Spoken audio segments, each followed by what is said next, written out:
For delivery drivers. For routes that turned wrong. One set up on a narrow street, one gate that locked from outside, one fake UPS uniform at midnight, one man hiding in the back of a truck for 20 minutes. Tonight. What they found on the job. These stories come from 4 delivery drivers, FedEx, Amazon, the post office, and a long-haul truck route. Different jobs, different cities, different years. The same feeling when something goes wrong on the road and you are the only one who knows it. The first driver worked FedEx for almost 5 years. 60 to 100 deliveries a day, mostly houses and apartments near the city. He had always enjoyed driving and considered himself good at it. Near the city the streets were narrow, cars parked on both sides, but he had learned every route. He knew these roads the way you know a room in the dark. One evening he was running late. His route had taken longer than usual and by 7 p.m. he still had stops to make. After dropping off a package at one residence he started driving to the next. He noticed a car behind him. A silver 4-door sedan. He made a few turns. The car made them too. He turned into the narrow back alley behind an apartment building, the delivery area, barely wide enough for his truck. He had been there before and knew the layout. He delivered the package and got back in the truck. The silver car was still behind him. Engine on. Parked. Waiting. He drove out of the alley and onto a quiet side street. The silver car followed. And then a car that had been parked ahead of him suddenly pulled left and stopped, completely blocking the road. He had one car in front, one behind. The street was narrow. There was nowhere to go. He waited 30 seconds. The front car didn't move. Then 2 of the back doors opened and men started getting out, walking toward his truck. He had a fraction of a second to make a decision. He turned his truck left, mounted the sidewalk just enough to scrape past the blocking car, and got back onto the road. He sped to the next street, busier, people around.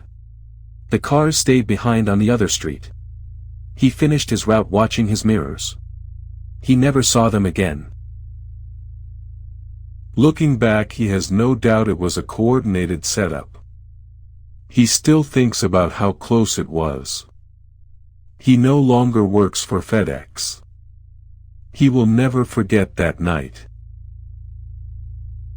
He called his wife from the next street over. He didn't tell her what happened right away.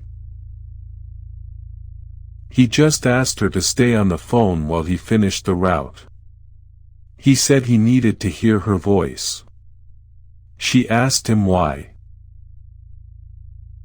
He said he'd explain when he got home. He had to deliver 11 more packages first. He filed a report that night. The officer who took it didn't seem surprised. There had been similar incidents in that area, drivers being boxed in, packages taken.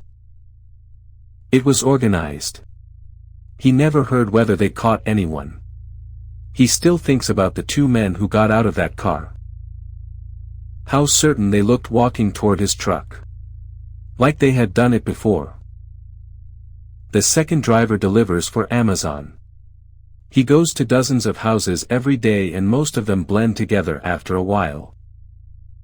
But there was one house on one quiet street that he remembered from the moment he first delivered there.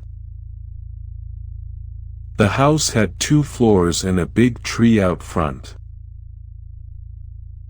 He walked up the path, set the package on the front step, and as he turned to go he looked up. There was a man in the upstairs window. Tall, thin, staring down at him with an intensity that stopped him. He got back in his truck. When he looked again, still staring. Several days later, same house, same window, same stare. The very next day, another package, same thing. By the fourth delivery he was already looking up when he got out of the truck. That time the window was empty. He felt relieved. He shouldn't have. There was a note taped to the front door. Please deliver package to back door today. Gate is open. An arrow pointing left. He thought it was strange. Maybe the item was valuable. Maybe something had been stolen before. He walked left. The entire backyard was fenced in, 7 feet of solid material, no gaps. He walked through the open gate, found the back door, set the package down, and started back for the gate. He reached for the handle. It wouldn't open. Someone had locked it from the outside while he was in the yard. He went to the other side of the house. No second gate. When he came back around, the man was standing outside his back door. Staring. He told him the gate wouldn't open. The man said nothing. Then he pointed at his own open back door, signaling the driver to go inside. He didn't want to go in. He didn't know what else to do. Inside was near pitch black. Every window covered. Every light off. He walked straight ahead, certain something was going to happen behind him. The man followed in silence. He kept his eyes on the front door. He reached for the handle. It opened. He walked quickly to his truck, and when he was almost there he turned and looked back. The man was standing just inside the front door. Staring. Smiling. The creepiest smile he had ever seen. He begged his manager for a route change that day. He never returned to that house. He asked his manager to change his route immediately. The manager agreed without asking many questions. A few weeks later he ran into the coworker who took over that part of the neighborhood. He asked if the guy in the window ever stared at him. The coworker looked at him blankly and said he had never seen anyone in that house at all. Not once. The windows were always empty. He thought about that for a long time. Either the man stopped doing it, or he only did it to him specifically. He still does not know which answer is worse. He looked up the address once, just to see if there was anything on record. He found nothing. The house was listed as occupied. Single resident. No complaints. No history. Just a quiet house on a quiet street, with a man who liked to watch from the upstairs window. The third story. A man at home alone, 11 at night, watching TV.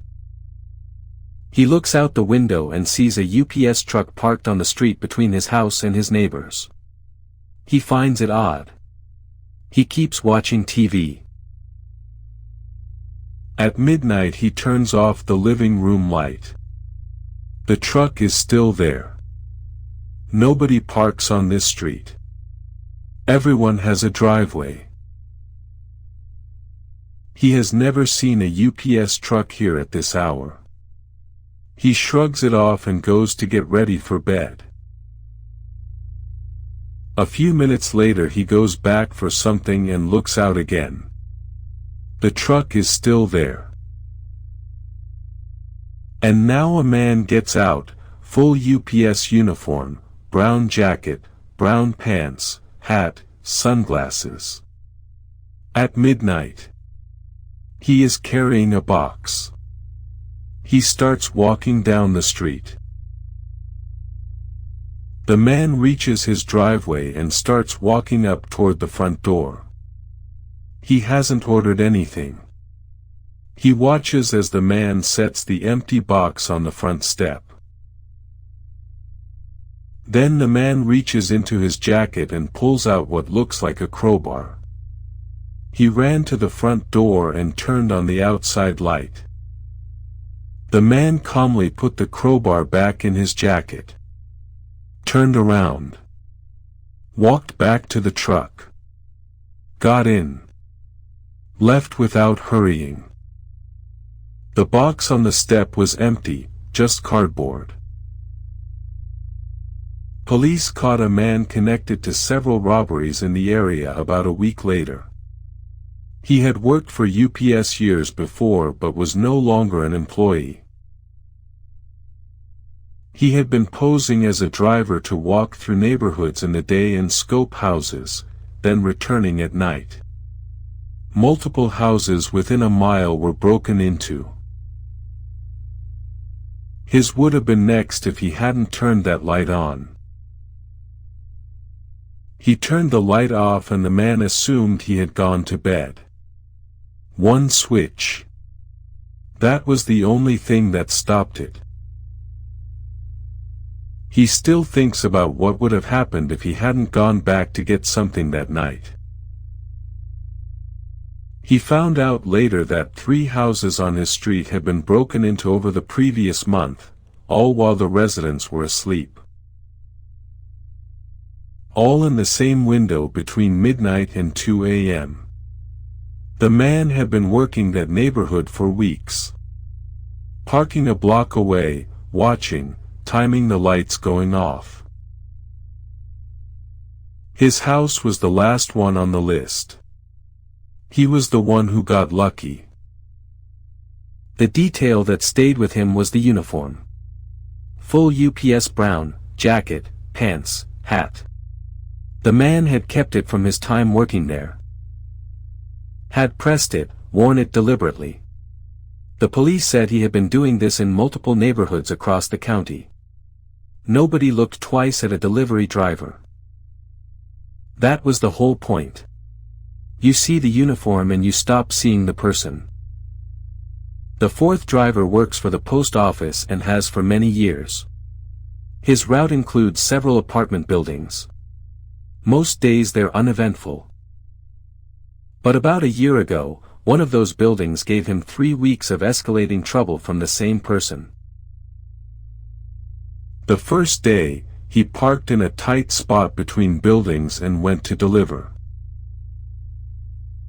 When he came back, a man was standing by his truck already yelling, said he was blocking his car. He wasn't. The man followed him to the truck cursing.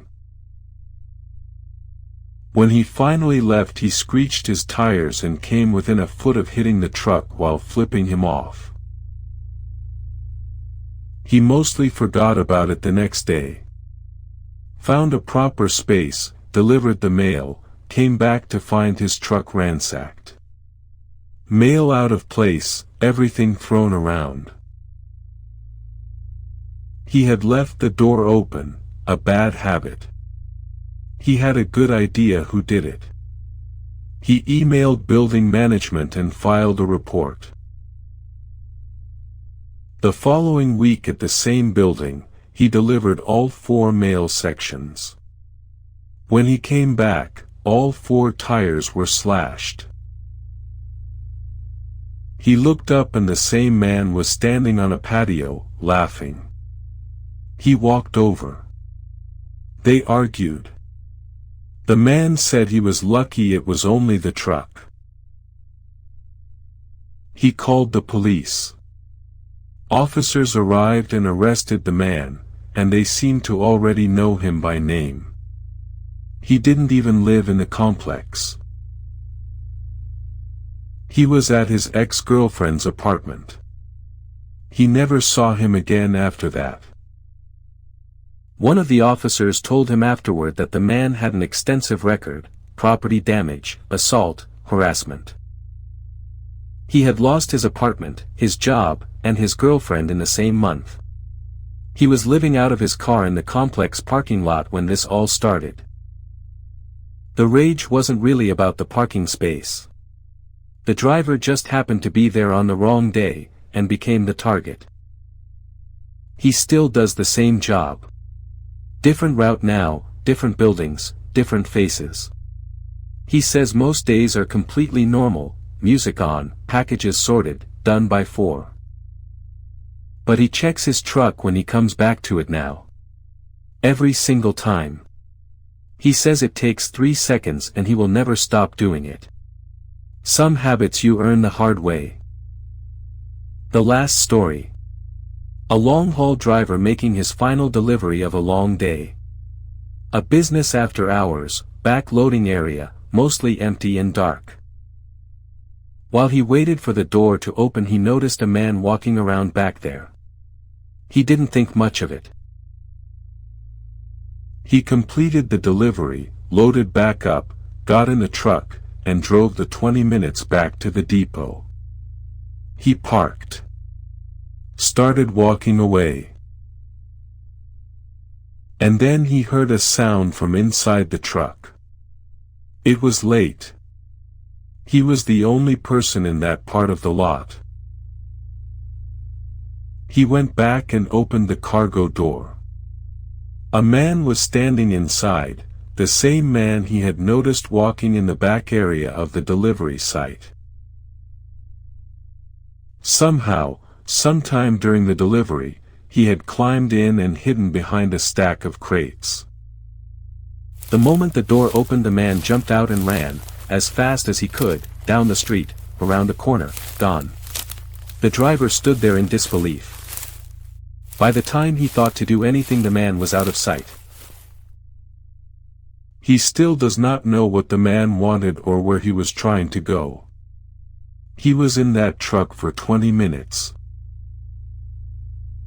On the highway, in the dark, not making a sound. He says he is glad the man was not dangerous. He cannot think about what might have happened if he was. For routes. For things that don't leave you. A setup in an alley. A locked gate in a backyard. A midnight crowbar at the door. A stranger in the cargo bay. None of them did anything wrong. They were just doing their jobs. Until the job did something to them. Thanks for listening. Sleep well. If you can.